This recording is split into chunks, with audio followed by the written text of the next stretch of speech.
What if I told you a 2-ton luxury sedan could embarrass a Corvette at a stoplight? Plymouth did it in 1970, and they only built 666 of them. In 1970, Plymouth built exactly 666 examples of a car so rare and so intimidating that most people have never even heard of it. This was not a Roadrunner. It was not a Barracuda. This was something completely different. A full-size luxury sedan that could run the quarter-mile in 16 seconds. A car that weighed over 2 tons but moved like it had something to prove. This was the 1970 Plymouth Sport Fury GT, and it represented the absolute peak of the gentleman's muscle car. The story of the Sport Fury GT begins with understanding what muscle cars actually were in 1970. Most people think of muscle cars as one thing: a Chevelle SS, a GTO, a Roadrunner with a big engine and nothing else. These cars were built for young guys who wanted straight-line speed and did not care about anything else. Rough suspension, loud exhaust, no air conditioning. That was the formula. But there was another type of buyer. Plymouth called them men, 25 and over. These were professionals who had money. They wanted performance, but they also wanted comfort. They wanted a car that could embarrass a Corvette at a stoplight but also transport their family in air-conditioned silence. The Sport Fury GT was built specifically for this demographic. It was a muscle car for adults. The foundation of this machine was the Chrysler C-body platform. This was the same chassis that underpinned the Chrysler New Yorker and the Imperial. It was enormous. The Sport Fury GT measured nearly 215 inches in length. To put that in perspective, a modern Chevrolet Suburban is 210 inches long. This was a land yacht in every sense of the word. But Chrysler did something interesting with this platform. Instead of using body-on-frame construction like Ford and General Motors, they built the C-body as a unibody structure with a separate front subframe. This gave the car exceptional rigidity. It also allowed engineers to tune the suspension with precision, something that mattered when you were trying to make a 4,200-pound sedan handle like a performance car. The design language of the 1970 Fury was called fuselage styling. This term came from aircraft design. The idea was to make the body look like the fuselage of a plane, with smooth, continuous curves from the rocker panels all the way up to the roof. The windows curved to match the body. The entire greenhouse tilted inward, creating what designers called tumble home. When you looked at the car from the front, the body appeared to bulge outward in the middle before tucking back in at the top and bottom. This design was the brainchild of Elwood Engel, Chrysler's design chief. Engel had previously worked at Ford, where he designed the 1961 Lincoln Continental. He brought that same architectural sensibility to Chrysler. The fuselage design was controversial. Some people loved it, some people hated it, but nobody could ignore it. The 1970 model year brought a specific update to the front of the car that defined the Sport Fury GT's identity. The most prominent feature was the loop bumper. This was a massive chrome rectangle that completely surrounded the grille and headlights. It acted as a frame for the car's face, giving it a heavy, aggressive expression that looked like it wanted to intimidate everything in front of it. Inside this chrome loop were the hidden headlights. When you turned the lights off, body-colored doors would slide over the lamps, creating a seamless, wall-to-wall grille. This was a luxury feature. It separated the upper-trim Sport Fury models from the base Fury taxis and police cars. The mechanism was vacuum-operated, using engine vacuum stored in a canister to move the doors. When the system was new, it worked smoothly and quietly. But as the cars aged, the rubber vacuum lines would crack and fail. Today, finding a Sport Fury GT with functioning hidden headlights is extremely rare. The rear of the car was equally massive. The bumper integrated the taillights into its design. The sheer amount of metal in these bumpers added significant weight to the car, but they contributed to the indestructible aesthetic that the C-body projected. Everything about this car was designed to look solid and unmovable. Underneath the body, the Sport Fury GT used Chrysler's Torsion-Aire suspension system. While Ford and General Motors used coil springs, Chrysler stuck with torsion bars for the front suspension. A torsion bar works by twisting a metal rod to absorb bumps in the road, rather than compressing a spring. This system had several advantages for a heavy car.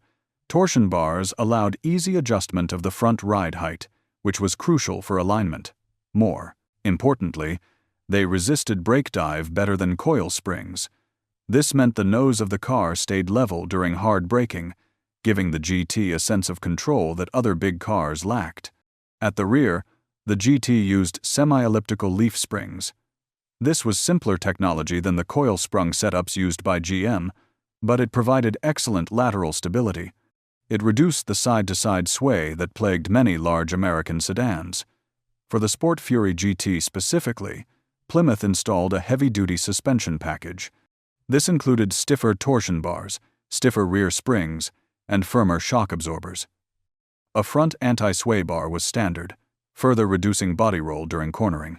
The result was a ride that was firm but controlled. You could cruise at high speeds on the highway without the car feeling floaty or unstable. The marketing for the Sport Fury GT was handled through Plymouth's Rapid Transit System, or RTS. This was Plymouth's answer to Dodge's Scat Pack. The RTS was designed to create a unified brand identity for all of Plymouth's performance cars. The marketing materials were vibrant and aggressive, using psychedelic colors and bold photography. But Plymouth recognized that the buyer of a Roadrunner was different from the buyer of a Sport Fury GT. The RTS brochure segmented the lineup carefully. The Roadrunner and the Duster 340 were positioned as entry-level performance cars for younger buyers. The Barracuda was the pony car, offering style and power in a compact package. The Sport Fury GT was categorized as the executive branch. This phrasing was deliberate. It appealed to the ego of the older buyer who had money and wanted something mature, but still fast. The marketing copy addressed this demographic directly. One ad read, "Men 25 and over, take note." Maybe you were like a lot of guys, back when hot machinery was the exclusive property of Rollo the rich kid. And there you are, money in fist, about to kid yourself into one of those ignominious conveyances known as the family sedan. Revolt. The promise was simple. You do not have to compromise. You can have a car that is respectable and comfortable, but also fast. The brochure emphasized that the GT was not just a cosmetic package with stripes. It had heavy-duty underpinnings and real performance engineering. This appealed to professionals who had the money to buy the best, but did not have time to modify a car in their driveway. Plymouth also leaned heavily on the concept of the sleeper. This is a car that looks ordinary, but has superior performance. One ad proclaimed, "Simply showing your stripes doesn't make it. Having something to show for your stripes makes it." The implication was that the Sport Fury GT did not need to scream for attention. It was confident in its abilities. Despite the emphasis on maturity, the GT still had visual identifiers. The most prominent were the strobe stripes. These were reflective decals applied to the sides of the car or across the rear deck lid.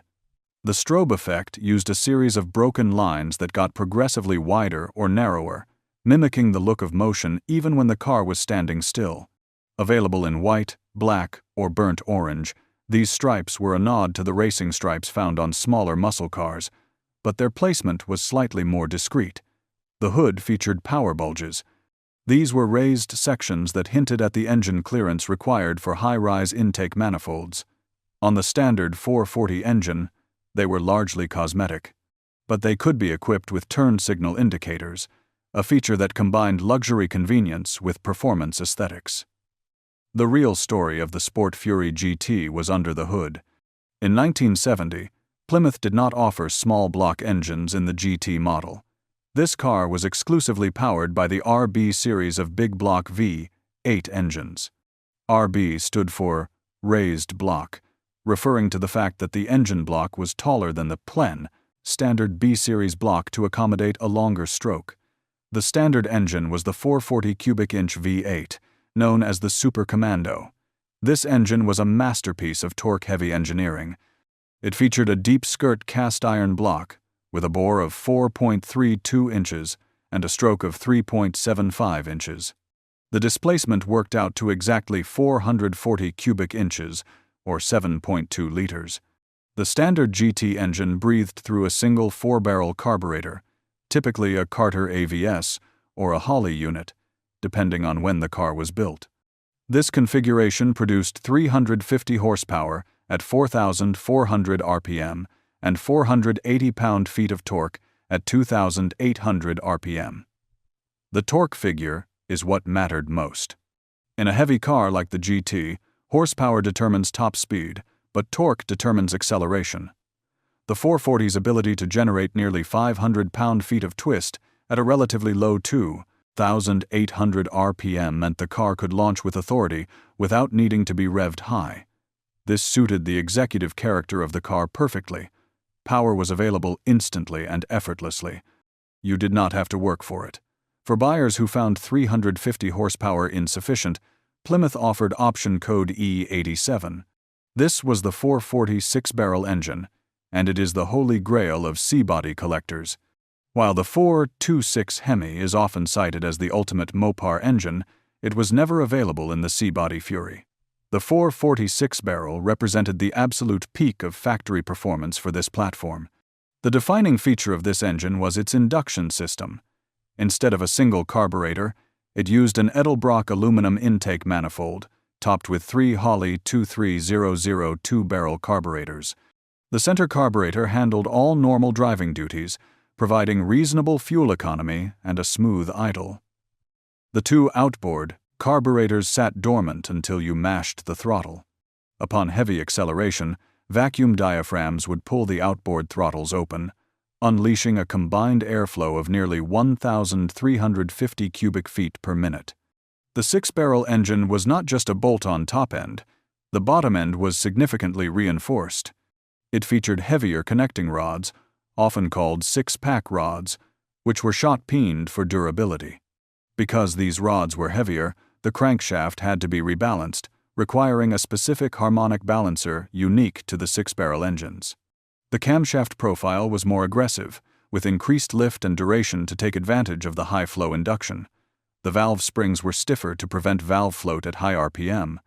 The rocker arms were stamped steel, engineered for reliability under stress. This engine was rated at 390 horsepower and 490 pound-feet of torque. While the peak numbers only showed a modest increase on paper, the real-world performance difference was substantial. In the mid to high RPM range, where the multi-carburetor setup allowed the engine to breathe freely, the 6-barrel engine transformed the car. Transmission options for the Sport Fury GT were non-existent. The car came one way, and that was with the heavy-duty A727 TorqueFlite 3-speed automatic. Manual transmissions were available on smaller muscle cars, but Plymouth deemed them inappropriate for the luxury performance mission of the C-body. The 727 TorqueFlite is widely regarded as one of the best automatic transmissions ever built. It featured a cast aluminum case that reduced weight and simplified planetary gear sets that were incredibly robust. The shift points in the GT were calibrated for performance, holding gears longer under wide-open throttle than in a standard Fury. Power was transmitted to the rear wheels through an 8.75-inch rear axle assembly. This axle is a favorite among hot rodders for its banjo-style housing, which allows the center section to be removed from the front. The standard rear gear ratio was 3.23 to 1, offering a balance of acceleration and cruising ability. A 2.76 to 1 ratio was available for buyers who prioritized highway fuel economy. Conversely, buyers could opt for the Sure Grip limited slip differential, which ensured that both rear tires spun together. This was essential for managing the 440's massive torque. The interior of the Sport Fury GT was where the executive marketing pitch became reality. While the exterior screamed performance, the interior whispered luxury. The dashboard design was a sweeping, driver-centric affair. The instrument cluster was deeply recessed and spanned a large width of the dash. It was heavily padded on top for safety and sound absorption.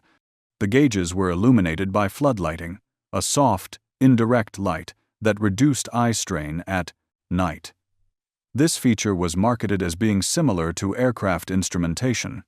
The cluster included a horizontal speedometer, fuel gauge, and alternator gauge, with warning lights for oil pressure and temperature. The GT model often included a clock, a standard luxury item at the time.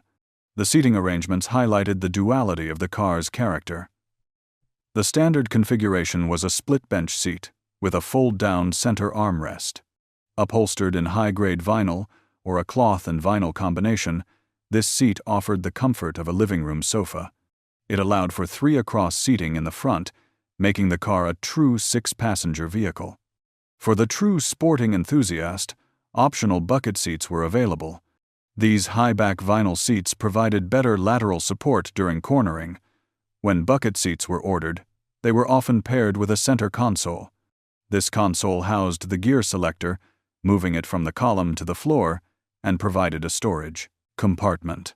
The presence of a floor shifter significantly changed the driving psychology of the car, making it feel more like a cockpit and less like a living room.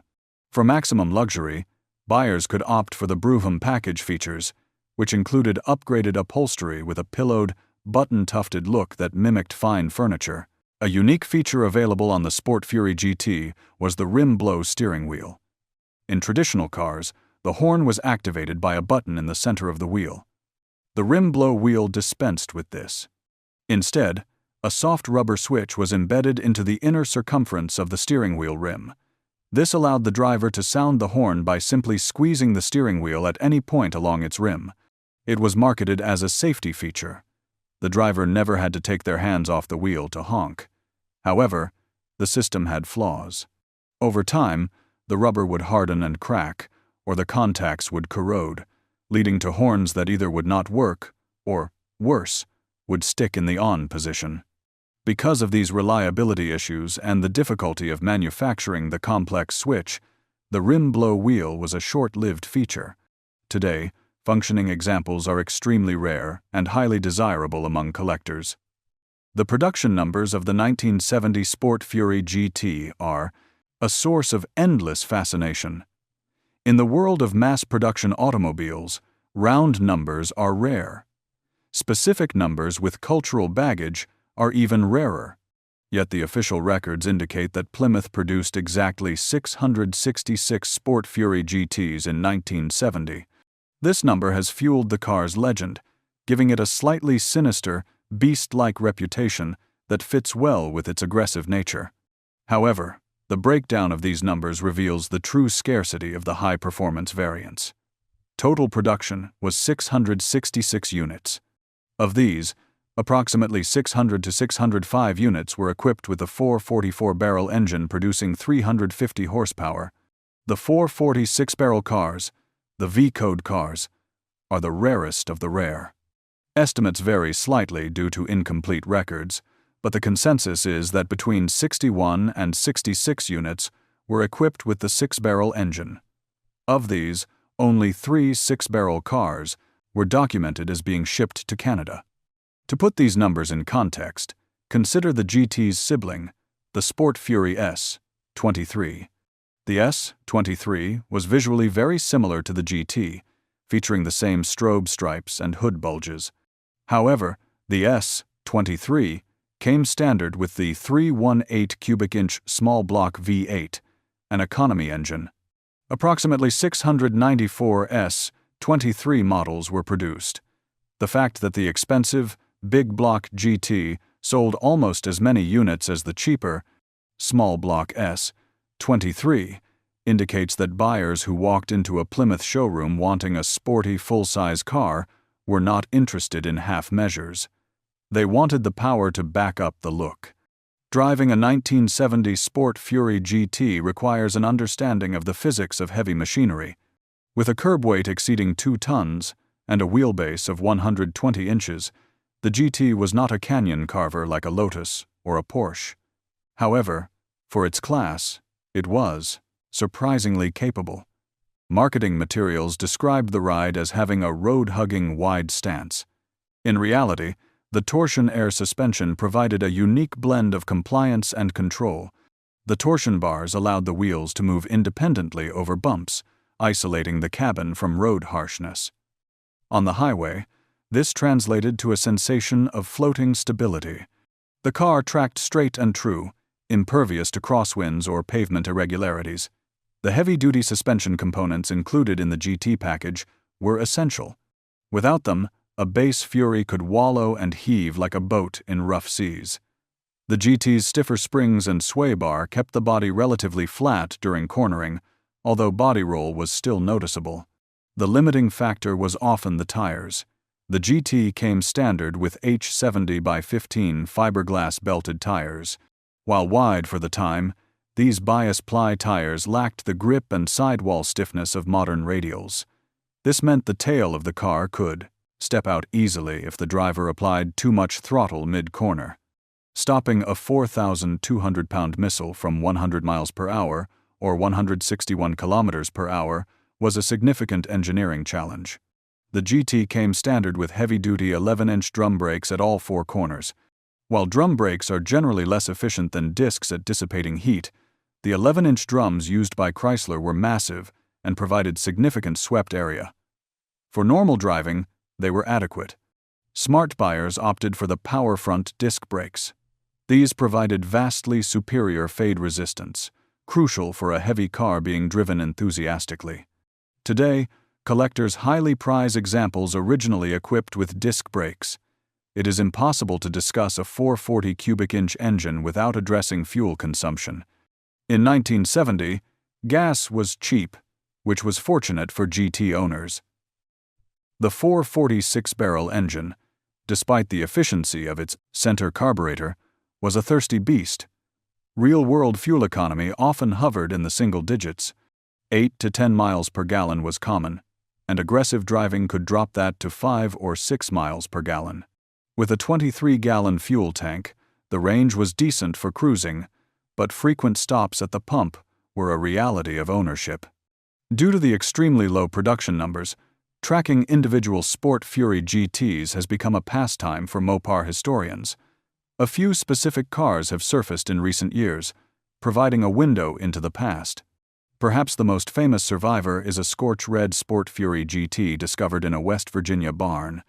This car was purchased new and driven for a decade before sliding off an icy road in 1981. The owner parked it in a barn with the intention of fixing the minor damage. It sat there for over 40 years.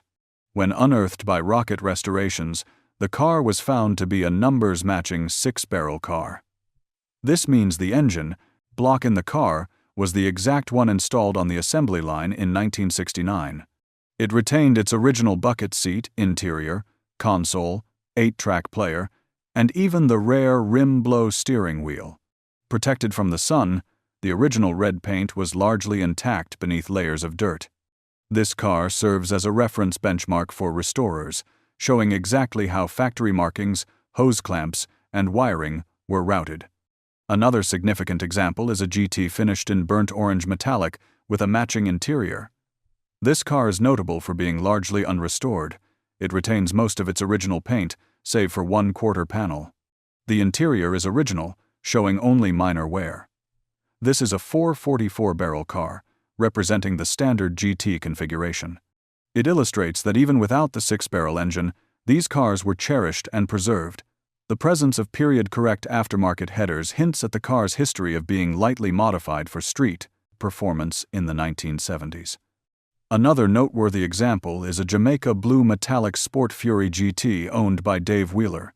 Wheeler saved the car from a wrecking yard in 1986. It represents the fragility of these cars' existence. Many were simply discarded when they became old, used cars in the gas crunch era of the 1980s. Wheeler's connection to the model, having taken his driving test in a Fury, underscores the nostalgia that drives the current market. This car is a regular at shows like Carlisle, demonstrating the enduring appeal of the Fuselage design. Restoring a 1970 Sport Fury GT is markedly more difficult than restoring a Mustang or a Camaro due to the lack of aftermarket support. While mechanical parts for the 440 engine and 727 transmission are plentiful, shared with Chargers and Roadrunners, body and trim parts for C-bodies are nearly non-existent. No companies reproduce full quarter panels or fenders for the 1970 Fury. If a car has rust, and these cars were prone to rust in the lower quarters and trunk floors. The metal must be fabricated from scratch or cut from a donor car. The massive loop bumper is unique to the 1970 Fury. Finding a straight, rust-free core for rechroming is difficult. The specific Sport Fury GT emblems and the strobe stripes are also challenging to source, although some reproduction decals are now available. The hidden headlights present another challenge. The vacuum motors and linkage for the headlight doors are complex and prone to failure. Rebuilding them requires patience and sourcing rare seals and diaphragms. For collectors, documentation is key. The broadcast sheet, a paper form left under the seat or carpet during assembly, acts as the car's birth certificate, listing every option code. The fender tag, a metal plate under the hood, provides similar information. Because of the ease of cloning a GT by taking a standard Fury and adding stripes and a 440, verified documentation is essential for proving a car is one of the original 666. The 1970 Plymouth Sport Fury GT stands as a monument to a specific moment in American culture. It was a time of unbounded optimism in engineering, where the solution to every problem was more power and more size. It represents the final flourishing of the full-size performance car before the 1973 oil crisis and the malaise era changed the automotive landscape forever. By 1972, compression ratios dropped, horsepower plummeted, the rapid transit system was dismantled. The Sport Fury GT was discontinued, replaced by luxury-oriented models that lacked the visceral punch of the 440 six-barrel. Today, the 666 examples of the 1970 Sport Fury GT are more than just cars. They are rolling sculptures of the Fuselage era. They are mechanical testaments to the executive ideal of speed and comfort. For the few who are lucky enough to own one, they offer a driving experience that is unmatched.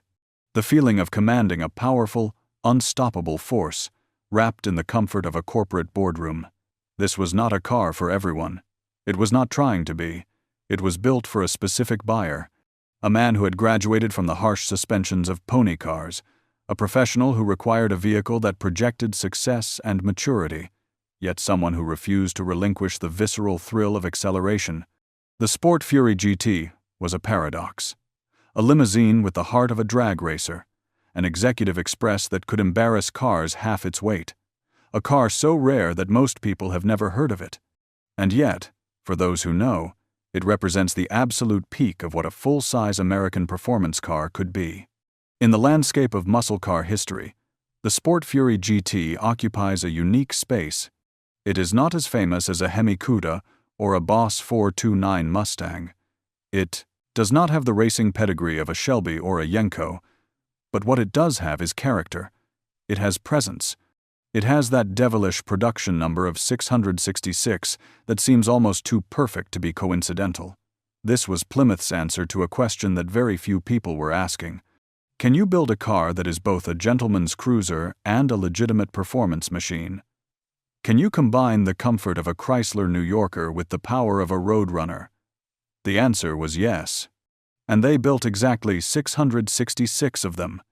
The Sport Fury GT was the most intimidating American car ever built, not because it looked aggressive, though it did, not because it was loud or brash, though it could be.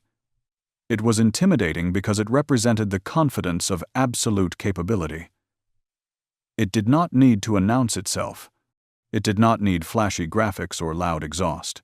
It simply existed, massive and powerful, ready to demonstrate its superiority to anything that dared challenge it. This was the apex of the gentleman's muscle car, a final, glorious shout before the world changed. Before emissions regulations and fuel crises and safety standards transformed the automotive landscape.